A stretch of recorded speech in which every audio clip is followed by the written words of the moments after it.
Il est 13h30 et c'est en Chine que nous partons maintenant, Sophie Larmoyer. La Chine qui fait face à l'épidémie de coronavirus. Sur 14 000 cas de personnes infectées, le dernier bilan fait état de 304 morts. Le bilan s'alourdit de façon exponentielle. Jeudi, l'OMS, l'Organisation mondiale de la santé, a déclaré l'épidémie de coronavirus urgence de santé publique de portée internationale. De nombreux pays ont organisé cette semaine l'évacuation de leurs ressortissants. Beaucoup de compagnies aériennes, dont Air France, ont suspendu leurs vols vers la Chine continentale. Et dans le pays, les cordons sanitaires mis en place sont draconiens. Notre correspondant Sébastien Le Belzic est sur place. Écoutez son reportage tourné entre Pékin et les provinces environnantes. L'hôpital de Ditan est l'un des 20 centres médicaux autorisés à prendre en charge les patients atteints du coronavirus à Pékin. À l'entrée, contrôle de température systématique et port du masque obligatoire. Des dizaines de médecins et d'infirmières en tenue intégrale de protection s'affairent dans les couloirs. L'ambiance est tendue, mais le personnel reste calme. Wang Ling, médecin attaché au service des urgences. Les patients que nous recevons là ne sont pas les plus atteints. Ils n'ont pas de gros problèmes respiratoires. Quand ils arrivent dans mon service, on commence par leur administrer un traitement combiné de médecine chinoise et occidentale. En général, ça les soulage rapidement. Il n'existe encore aucun vaccin pour éliminer le coronavirus. Mais certains malades ont pu être guéris après une quinzaine de jours de traitement et une mise en quarantaine très stricte. Ces hôpitaux spécialisés à Pékin, comme dans toute la Chine, fonctionnent 24 heures sur 24. L'ensemble du pays est désormais placé en état d'alerte sanitaire de niveau 1, le seuil maximum. La première urgence, c'est de protéger le personnel soignant. Le médecin Chen est l'un des responsables de l'hôpital de Ditan. Il faut d'abord protéger nos équipes médicales. Nous avons fait un inventaire précis des combinaisons et des masques de protection et pour l'instant le stock est suffisant. Mais il faudra être approvisionné régulièrement. Si à Pékin, la capitale, la situation semble sous contrôle, à Wuhan, où se trouve le foyer de l'épidémie, le nombre de malades dépasse très largement le nombre de lits dans les hôpitaux. Dans cette province étendue comme la Grande-Bretagne, des dizaines de millions de personnes sont coupées du monde, placées de fait en quarantaine. L'armée a été appelée à la rescousse, à la fois des médecins militaires et des forces de sécurité qui contrôlent tous les véhicules, des contrôles très stricts. La tension est à son comble. On passe en revue chaque véhicule. On regarde s'il y a des animaux vivants qui sont transportés et on vérifie les papiers de tout le monde. On assure aussi la sécurité publique pour être sûr que tout est calme. Des checkpoints comme celui-ci, il y en a des centaines autour de Wuhan. Le gouvernement chinois cherche surtout à éviter la propagation du virus en empêchant des mouvements importants de population.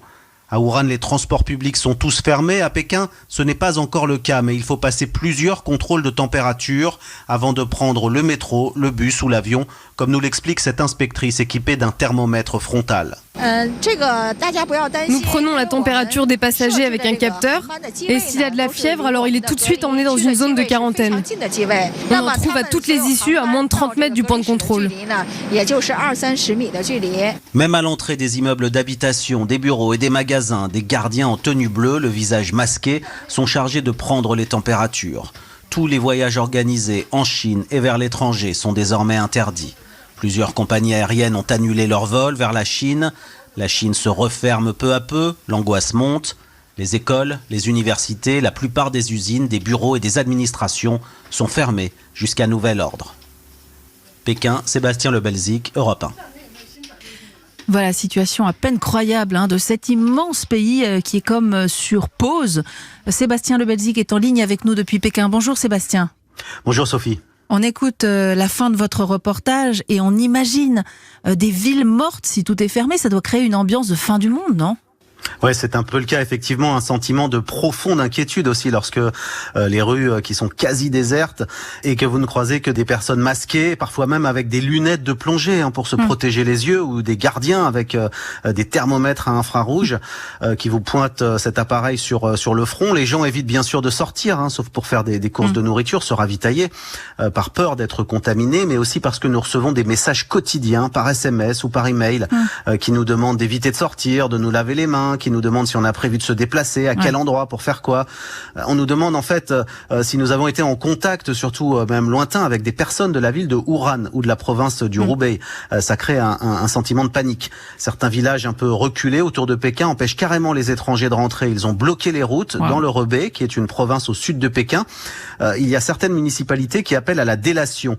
2000 RMB, soit plus de 250 € à qui dénoncera un visiteur venu du Hubei et qui ne se serait pas fait connaître. Ce sont un peu devenus les pestiférés de cette Chine en crise. Et puis, plus largement, au niveau économique, il y a déjà des conséquences très visibles avec les fermetures qui ont été prolongées au moins jusqu'au 9 février. Les usines Toyota, Honda, Renault, PSA, mais aussi les cafés Starbucks, les magasins Ikea, tous sont fermés. À Pékin, le nombre de touristes a chuté de 80% depuis le début du mois. La cité interdite est même fermée depuis une semaine. Bref, c'est une vraie catastrophe sanitaire, mais aussi économique. Alors, vous avez fait le choix, Sébastien, de rester en Chine pour nous raconter cet épisode sanitaire critique. Comment ça se passe à Pékin pour la vie quotidienne ? Écoutez, c'est devenu très compliqué pour nous à Pékin de se déplacer, notamment certaines stations de métro sont fermées, comme autour de la place Tiananmen. D'autres sont bloquées par 2 ou 3 contrôles de température, avec des hommes à l'allure inquiétante, en blouse blanche et masque de protection. Ça donne vraiment pas envie de sortir. Nous avons reçu des messages à la fois de la mairie de Pékin et de l'ambassade de France pour nous demander de rester chez nous, de surveiller que l'on n'a pas de fièvre. Et la liste des hôpitaux susceptibles de recevoir les malades est accrochée dans le hall de notre immeuble. Il y a même des gardiens qui contrôlent notre température quand on passe le portique pour rentrer dans le parking. C'est une ambiance très difficile, notamment pour les familles françaises expatriées à Pékin comme cette jeune femme. Écoutez. On nous dit que la rentrée des classes est reportée au 17 février pour le lycée français et qu'ils vont nettoyer complètement l'école. Ça fait peur quand même, hein. Ça veut dire qu'on va rester comme ça encore au moins 3 semaines. Alors j'ai fait des provisions. J'ai acheté à manger, j'ai acheté de l'eau, tout ce qu'il faut. Je pense qu'on peut tenir au moins 1 semaine sans sortir. Les Français en Chine, justement, Sébastien, ils sont nombreux à être restés ? Oui, pour l'instant, seuls les expatriés français et plus largement les étrangers de Wuhan sont en train d'être évacués via des ponts aériens. À Pékin, pour l'instant, tout le monde attend de savoir ce qu'il va se passer. Il y a 5 écoles françaises en Chine. On l'a dit, elles sont fermées, mais des cours sont quand même organisés via Internet, en télétravail. C'est assez exceptionnel. Beaucoup d'entreprises, d'ailleurs, essayent quand même, quand c'est possible, de mettre en place ce travail à distance. Bref, on se prépare à des semaines et peut-être même des mois de confinement. Le pic de l'épidémie pourrait intervenir d'ici une dizaine de jours, c'est en tout cas ce que disent les médecins. Et puis tout le monde espère qu'un vaccin pourra être développé. Il y a déjà quelques avancées dans ce domaine, mais ça prendra du temps. En tout cas, on a dépassé le nombre de malades du SRAS en 2003 et donc c'est véritablement une épidémie importante.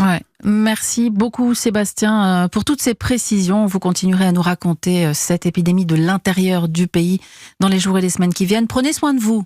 Merci Sophie.